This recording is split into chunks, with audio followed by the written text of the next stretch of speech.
let's share the other screen. This is the one we want. Okay, so today we are going over Terraform configurations. Okay, so as you guys know, or maybe you don't know, from yesterday's, Terraform is configured with like HashiCorp language. So it's not an actual programming language, but it's just made by HashiCorp and they use their own kind of stuff to it. So okay, let's actually start with the README and see what that says. Does someone want to read this for me, please?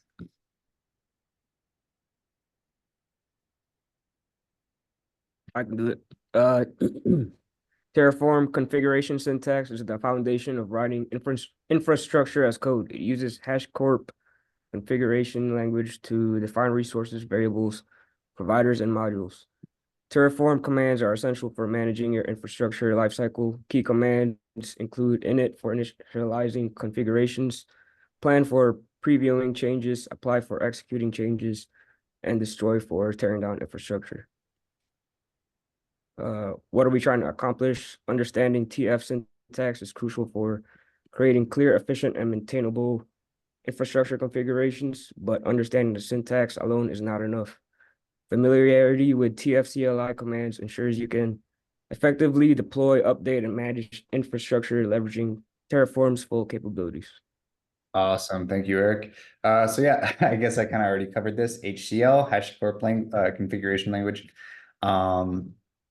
Yeah, that's kind of like the syntax. But yeah, really the big four, like if you guys take away only a couple things today, is really just know these commands: init, plan, apply, and destroy. Init is whenever you're first going to set up any kind of a Terraform, like anything that you're just going to run Terraform init, it's going to set up some configuration base files for you. And you'll kind of configure like the provider and stuff in that. The plan is, so does everyone know what Terraform is?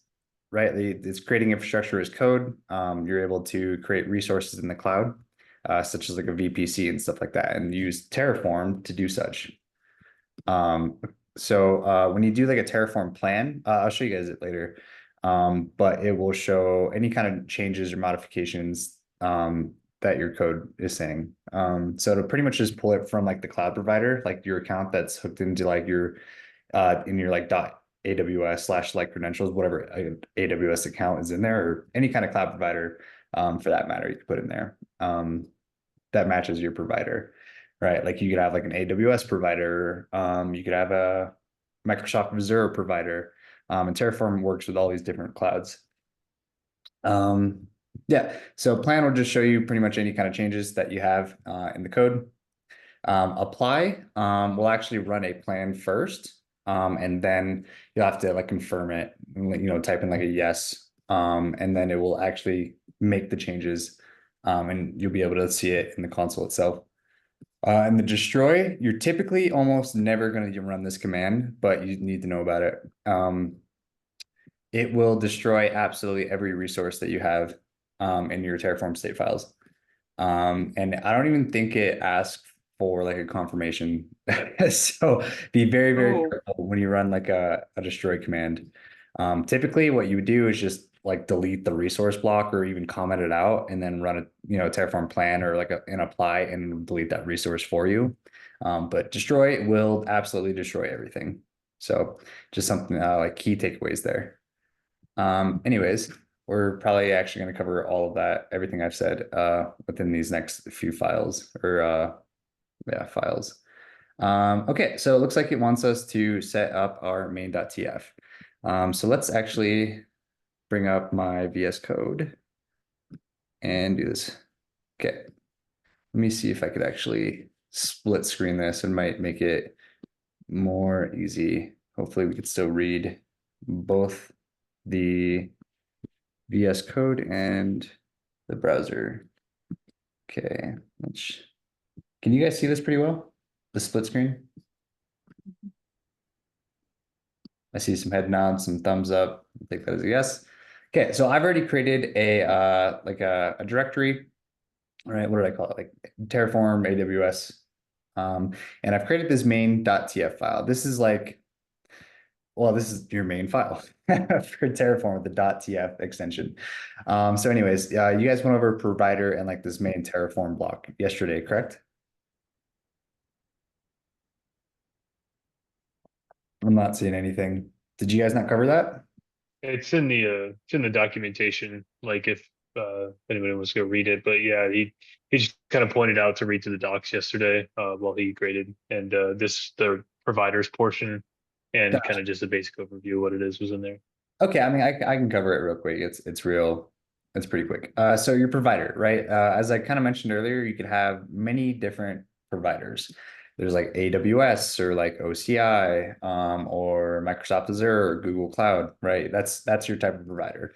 And if you go down in this, so each individual thing is called a block in Terraform, right? Like I don't know, you call it like a think of it as like a Python method or like a Python function. But in Terraform, they are called blocks. So in this Terraform block, it's going to have your provider, and then you're going to have your source, which is what provider are you pointing to, right? Like there's different versions of AWS. You could all find this on like the registry. If you just go to Google, type in like AWS Terraform registry. There's all sorts of different providers that you can choose from in different versions. But anyway, so this is like your must-have for your basic main.tf. Okay, so going back, it looks like it wants us. Okay, so it already has your Terraform, your provider, and your main Terraform block. And so the next thing, it just wants us to create a simple instance. So Terraform is broken out into like different like metadata types. I think Preston is going to be teaching more on these later. But anyways, so the way to kind of read this is you're going to have so it's going to announce like what it is. That's going to be a resource. That's going to be an item that you're creating in the cloud. And then it's going to be what type of resource is an AWS instance. And then the third part is the name. And then all your details and goodies beneath it. So that's kind of how you read the resource block. There's different types of blocks. Like I said, Preston's going to get more into that later with like data blocks and output blocks, and just know that there's various types. But anyways, if you want to create a resource, this is the format that you would do it, and it's all surrounded in like in a starting block and an ending block. Same thing as like some of the attributes like tags in here. It's set up. It's kind of like a Python dictionary or like a JavaScript object, or a map in some other languages. And you just have a key and a value pair. So something to consider here is that in AWS, an instance, the name of it is actually a tag. Okay, so like remember how I said like this is the name of the resource, and that is true. However, this will not show up in the cloud. It's not going to show up in like the AWS console. This is just like a local name that you would have for the resource. So if you wanted to call said resource, you would do like AWS instance.app server. And then that's how you would access this resource block. Does that make sense to everyone? Any questions so far? I don't want to lose anyone. I do have a question. If you were going to make multiple instances, then would you make this an array instead? No, great question. You're absolutely going to be covering that tomorrow. But if you wanted to make more instances, you would do something like there's different types, but you could do like 4 each, and then you can do so there's multiple ways. I don't want to go like too deep into this because you're going to be covering a lot of this tomorrow. But you can do like a 4 each block, which is pretty much a for loop, and you're iterating over maps, and for each like key in the map, or for each iteration in the map, then it will create that instance. And so to access each instance would be like the resource type, the name, and then dot whatever the key of the map is for each iteration. And there's also like count. So if you only want to do like I don't know, like 2, then you would have I don't know, you just want to create 2 instances, you would just do a count of 2.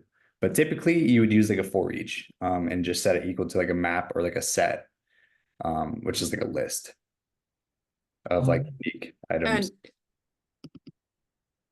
You Yeah, keep saying tomorrow also. Do you mean Thursday or is class Oh, tomorrow night? good catch. Yeah, absolutely. That Thanks. is, yeah, Thursday.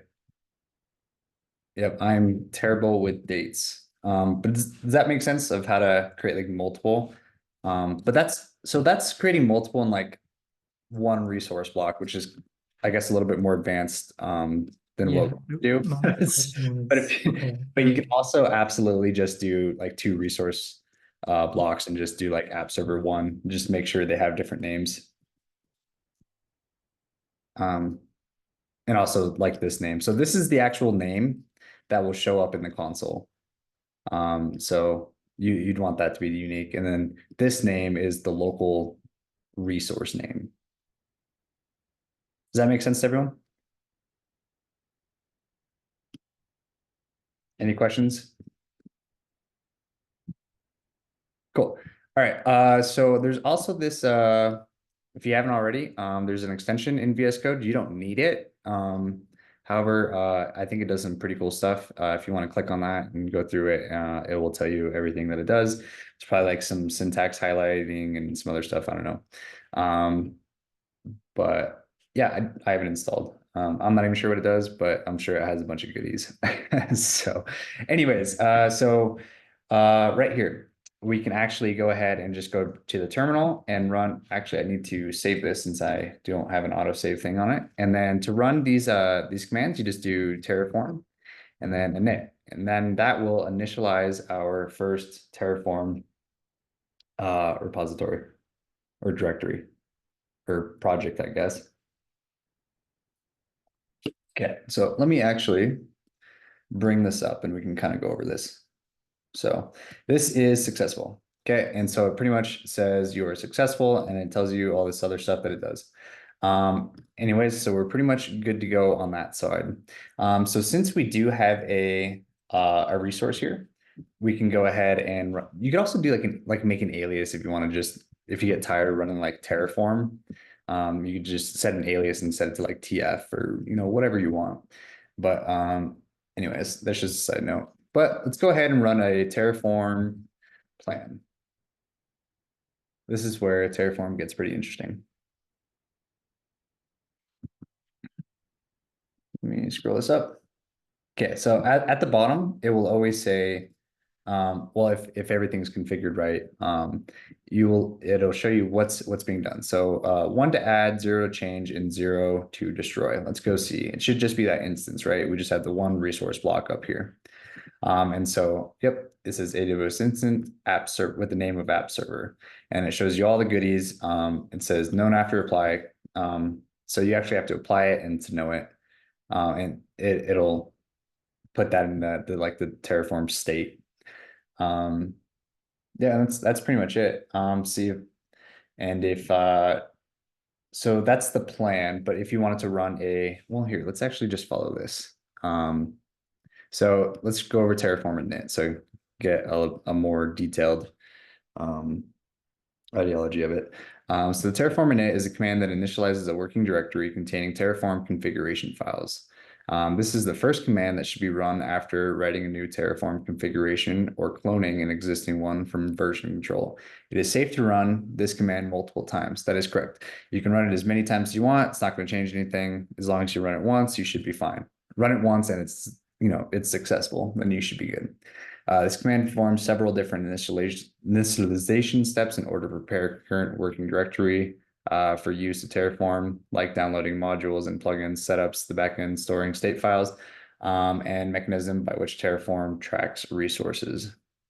So you always need a Terraform init. It's just pretty much setting everything up from the get-go. Terraform plan command creates an executive plan. By default, creating a plan consists of reading the current state of any already existing remote objects to make sure that the Terraform state is up to date, comparing the current configuration to the prior state and noting any differences, right? 0 to change, 1 to add, 0 to destroy, and proposing a set of change actions that should, if applied, make the remote objects max configuration, right? So it's taking what's currently existing in your state, in your cloud, and then it's coming back and it's just comparing what has been done to what your code is currently saying. So so you would, if you wanted to know all of like the state of like your entire cloud right now, like your entire console, then you would have to import the state files, and you can kind of see that. Well, I don't have any right now. You actually have to run it like a Terraform apply, and then it'll create those state files locally. Does someone want to read this while I take some water? Terraform apply section. Sure. Terraform apply. The Terraform apply command executes the actions proposed in a Terraform plan. It also updates the deployment state to state file saved as terraform.tf state. The most straightforward way to use Terraform apply is to run it without any arguments at all, in which case it will automatically create a new execution plan as if you had run Terraform plan, and then prompt you to approve that plan before taking the indicated actions. Another way to use Terraform apply is to pass with the file name of a saved plan file you created earlier with Terraform plan.cac out equals, I'm assuming that file, in which case Terraform will apply the changes in the plan without any confirmation prompt. Yep. So yeah, let me actually just go ahead and this doesn't really matter, but let me just do reno.app server and then change the name to reno-terraform ec2. Okay, and then it's not really gonna change anything in the plan except for like the name and stuff. So we can just do a Terraform apply. And then it's going to ask me to confirm, and it's going to show, remember how I said it runs the plan first, and then it's going to show you all the resources. So 1 to add, 0 to change, 0 to destroy, and then it's going to ask for my confirmation. So all looks good to me. Say yes. And it is now creating an AWS instance. You could also put like your credentials and stuff in here. I don't recommend it. By default, it'll just go and find your like .aws directory, and then like in your credentials file, it'll pull from that. So you should be set up if you have your AWS CLI downloaded and installed. It does take as long as it does in the console to create, because it is. So it looks like we have successfully added it. So now if we go to the our console, we should be able to find, well, it might take a second to show up here, right? What are we in? East 1 and East 1. I wonder if this is it. Oh, you know what? I didn't actually save it. So yeah, if I hit save, that's why I'm not the biggest fan of VS Code. I could probably add an extension or something. Like every time you change it, you have to like save it. But anyways, so let's actually see if I run a Terraform plan now that I've actually saved it from making like adding the Reno in here. It'll say 1 to add, 1 to destroy, right? Because you can't just update an instance. You actually have to tear it down and it'll recreate it. So let's actually just do a Terraform apply, and then I don't want to hit yes. I already know it's good and it's what I want. So there's actually a you can do a flag auto proof, and it'll just run through everything. So only do that if, I don't know, if you're absolutely sure that you want to do a Terraform apply. So it is creating. It's probably going to take another, what did it take last time? Like 20 seconds or so. While we're waiting, does anyone have any questions on a init, plan, or apply? The plan is really just a preview, right? So if you made the change after you ran plan, it's going to run the change regardless of what the plan previewed out.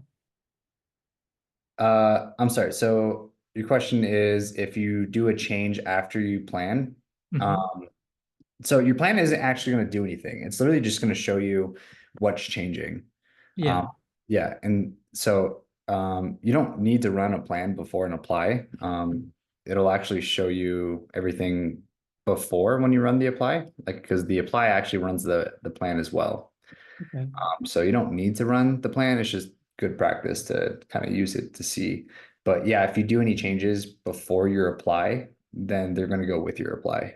You just have to press like the save in VS Code, because I don't have it at like auto saving was my issue. Oh, you can do that easily right now. If you go to, I think it's File in VS Code, and there's this little toggle for auto saving. Let's see, auto save. Oh, well, it says auto save, but I don't think it. Strange that it didn't do it then. Yeah. Anyways, Interesting. yeah, so you can see like the old Terraform, like this one doesn't have like the Reno in front of the name. And so it's terminated now. Because right, our plan was to destroy one and create one. Whereas we go back to it somewhere. Yeah, here's the destroy being. Yep. So destroying one, the old one that we created, and we're adding a new one, which is this new Reno Terraform one.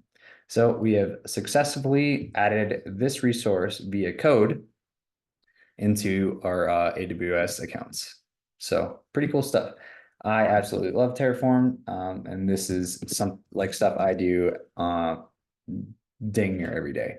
So it's something it's a very highly marketable skill, I would say.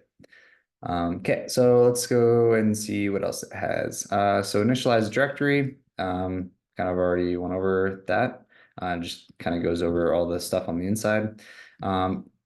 Terraform plan, I don't know why it's mentioning all this stuff multiple times. This looks like it needs to get cleaned up, and Terraform reply again. So you can do like a dash. Let's see if it covers it in here. It's like oh, here we go. So if you do a Terraform plan and then do this this out flag, and then you set it equal to like a file name, you can create like whatever file name, it'll put that file. So here, we could actually do it. Let's actually, I don't know, do like another, we'll call this app server 1 and 1. Sure, why not?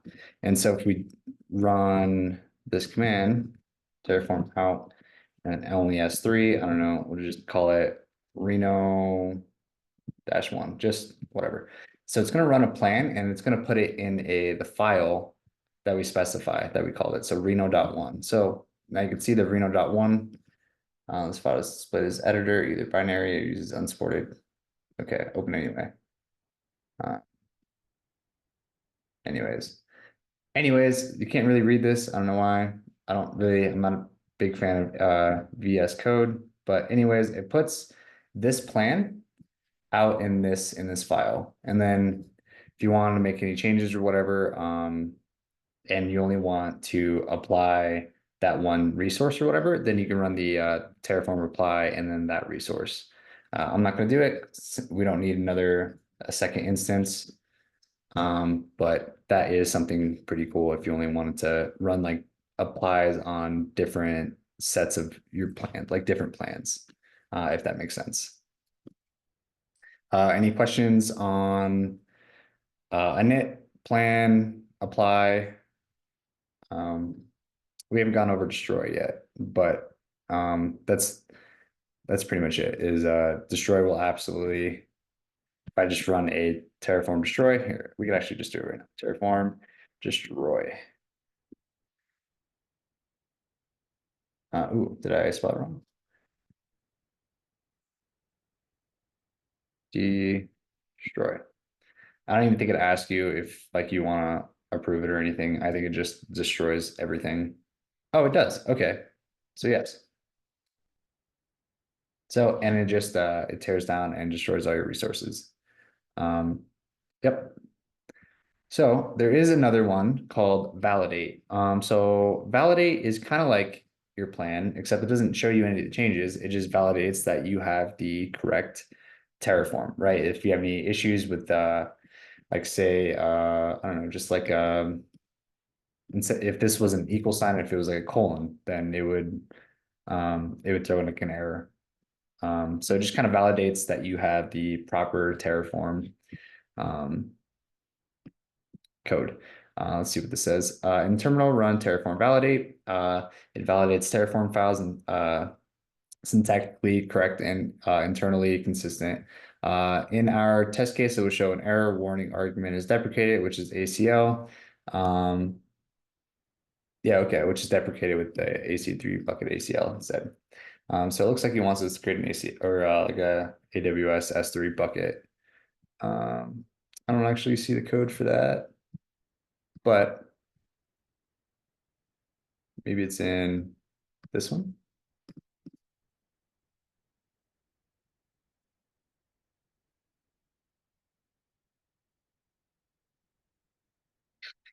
That looks like output. That also looks like a plan. Okay.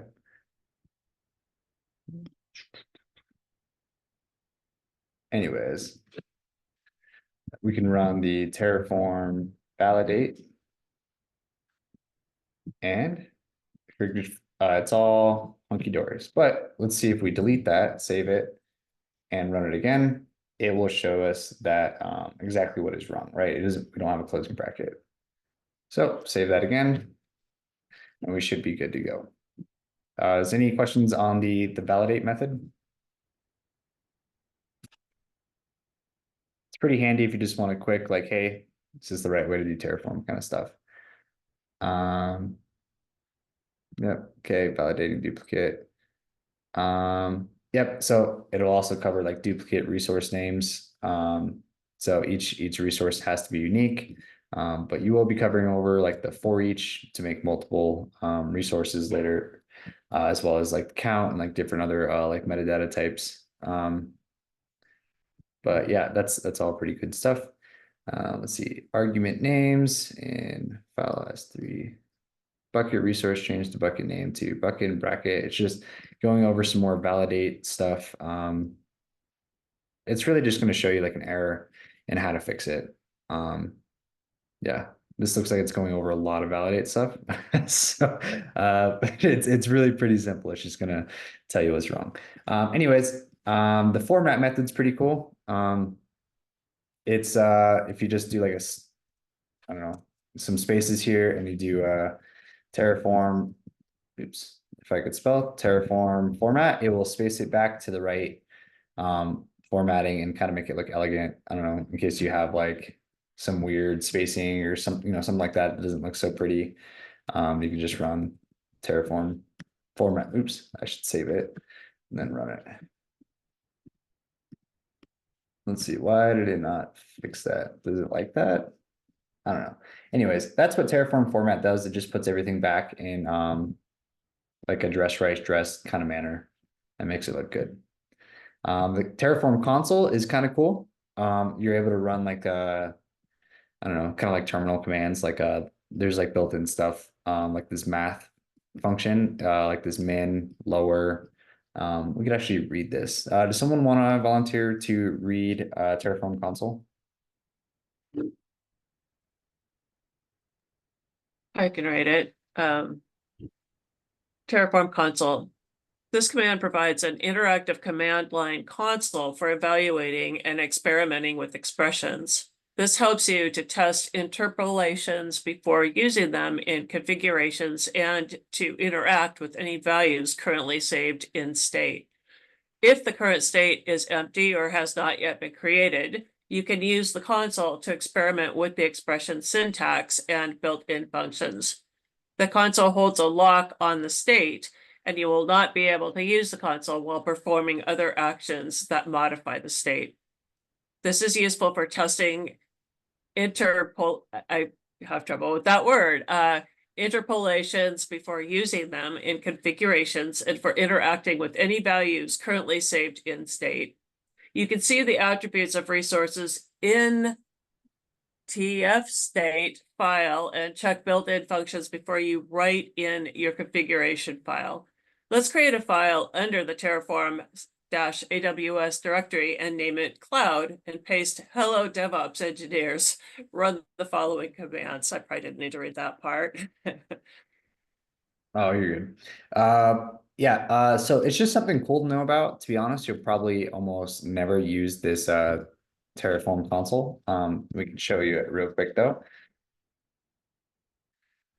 And it just kind of loads up, and then you can do like min of 1, 2, and 3, and it'll show you the min out of that, right? Pretty basic, pretty boring. Oops, did I spell exit wrong? I did. So yeah, so you're pretty much, I guess you could play around if you want with it, but the biggest, so if you take away anything from today, it's just to know what an init is, a plan, apply, and destroy. Maybe not so much to destroy because you're hardly ever going to use that unless you're really just wanting to tear absolutely everything down. Yeah, those are like the big takeaways. Okay, let's see what else we have in here. Terraform console.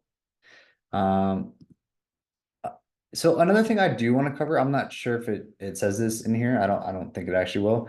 But if you ever need, you're gonna have to do this all the time, and probably for today's assignment as well. Is if you just want to copy like resource AWS instance, whatever it is, or find out what kind of attributes and like what, like I don't know, like what do you put for AMI, or like the type of string, or like the instance type, or like any of these attributes inside your entirety resource block. You just go to Google and type in Terraform and resource AWS, or whatever kind of resource or data block. A data block, I think you're going to go over this tomorrow, but in case you don't, a data block is you'll be able to pull down current existing resources in the cloud. So say if you wanted to compare like instances together, and you wanted to grab all the data for all the instances that are in the cloud, use like a data block. And it would probably be like, oh, here we go, like a data AWS AMI.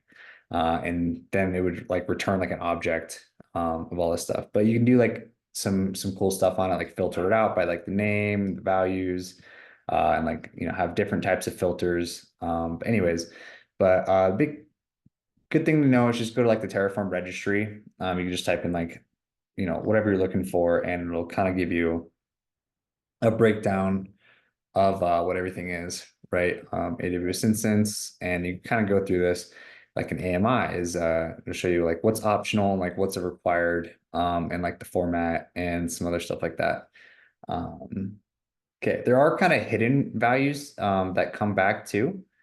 Like the IP. Like if you wanted the IP of an instance, you would do like AWS underscore instance dot whatever the name of your resource is. Mine is Reno app server, and then I think it is dot resource IP. We can kind of Google or do a control F on that. Oh, there's a lot. um Anyways, I believe it's like resource underscore IP.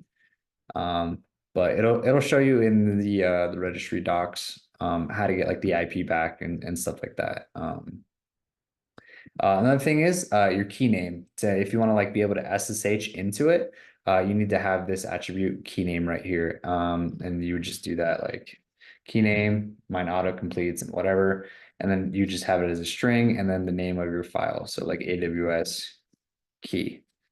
Yep, mine's right here. AWS key pem. So I believe for the assignment, you'll also just have to just move your credentials into this into your current directory, and then you'll be able to set the key pair to your instance and be able to SSH into it. So easy enough. Any questions on that so far? I do have one question now that I'm trying to look through it. You said this was attached to your AWS CLI, right? So that's where it takes the region for all the resources. That's where it's looking. So it's you specify it in your provider. Okay, on the very top. Okay. Yep. All right, thank you. Yeah, so if you wanted to do a different region, then you would just put whatever region you want. All right, thanks. Good question though. Good question.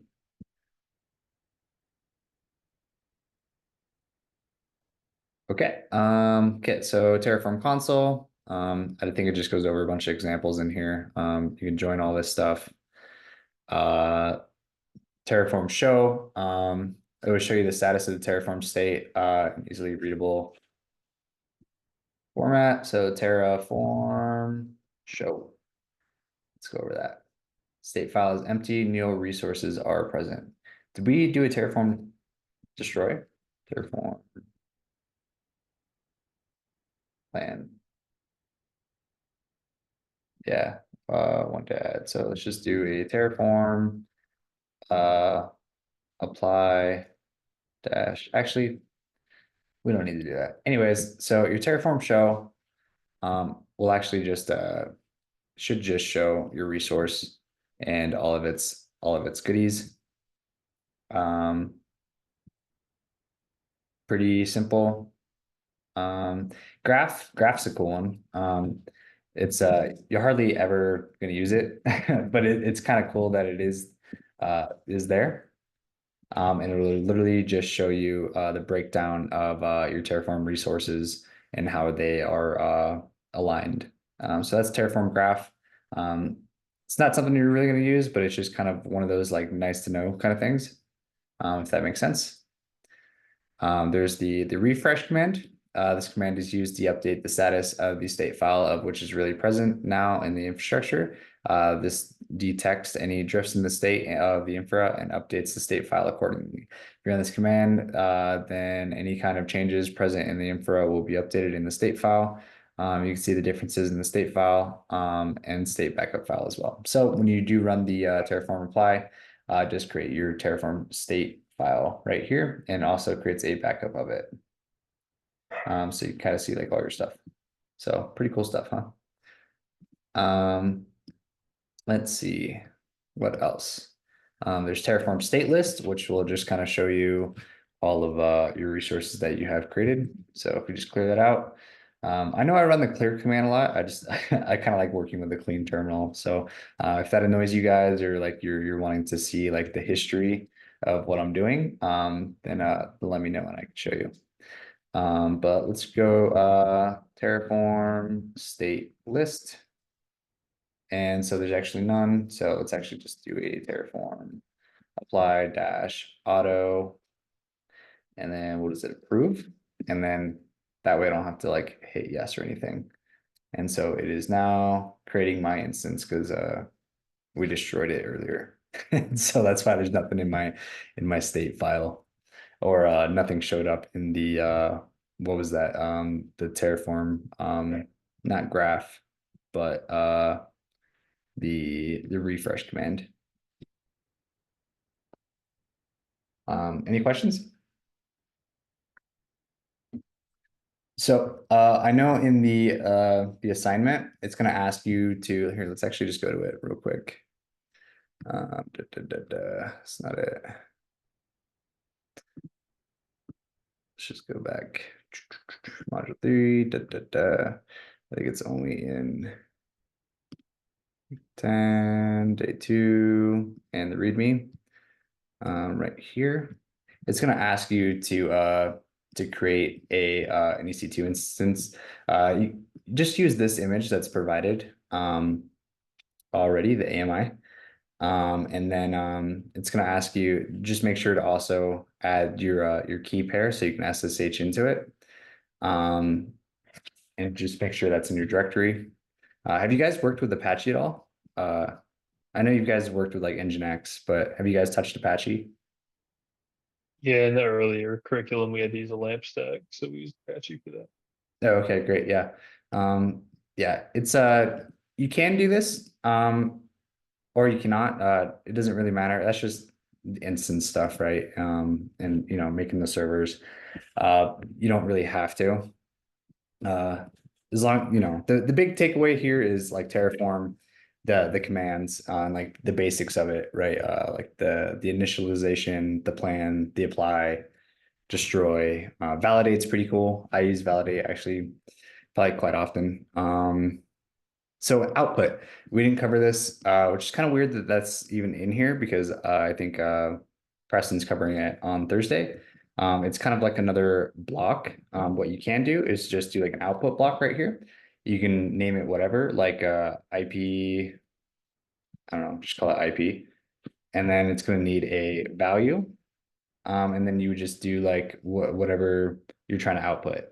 So you can do like AWS instance dot Reno app server and then dot what is it? Probably like, is there IP on here? Public IP. It shows you right here. And so if you actually run here, let me save that first. Run a Terraform plan. it will actually, so it works like a print in in Python, or like a console.log in JavaScript, and it just prints it out to your console. So changes to outputs, and then it says IP right here. So that is the IP of this instance, this server, this host that we have just this launched up here. So that's pretty cool. That's an output block. If you want, like, instead of doing like, here's like a little trick, instead of doing like multiple output blocks like this, you could just do a single one, and just create an object, right? Let's just copy that. And then you could do value of IP, and then is equal to whatever. And you could do the same for, I don't know, like name equals, whatever. And you just call them like the AWS, whatever resource you have, whatever. So that's a little tip and trick that is not in here for just output blocks. Since we actually didn't get to cover that, and it's not in the lesson since it is on Thursdays. But yep, it's going to ask you to create like an S3 bucket. And so if you want, you can just go to Google and just type in Terraform AWS S3 bucket. And you'll be able to find like the S3 bucket in the Terraform registry. And so you can just take this. This is like the basic, and you could just copy and paste it, right? Resource, the type of resource it is, and then the name of the resource, not to mistake it with the actual name that you will see in the console, which in AWS will be a tag of name. And so, right, like this is the name, which is a tag attribute of the resource. But yeah, so this won't actually show up in the console. It's just for like your local resource name, if you will. Does that make sense? And then you can kind of read about all the attributes and other stuff. I think there's like roles you can apply to like the bucket on here and stuff like that. Yeah, policies. Any questions on that?